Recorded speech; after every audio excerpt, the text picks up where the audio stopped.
Praise lord.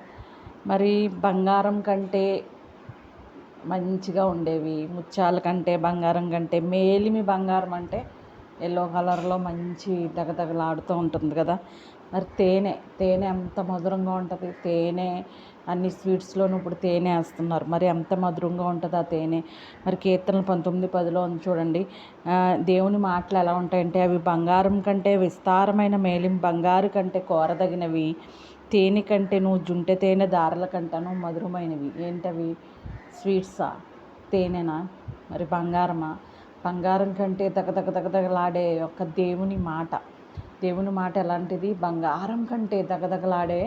మరి ఆ యొక్క మెరుపులోంచి మనకి స్వస్థత కలుగుతుంది. ఆ యొక్క వాక్యంలోంచి మనకి, ఆయన యొక్క మాట నుండి మనకి ఏం జరుగుతుంది? స్వస్థత జరుగుతుంది. అనేక ఆశ్చర్యకార్యాలు, అద్భుత కార్యాలు జరుగుతున్నాయి. ఆయన మాట మాత్రం సెలవీయగా ఏమవుతుంది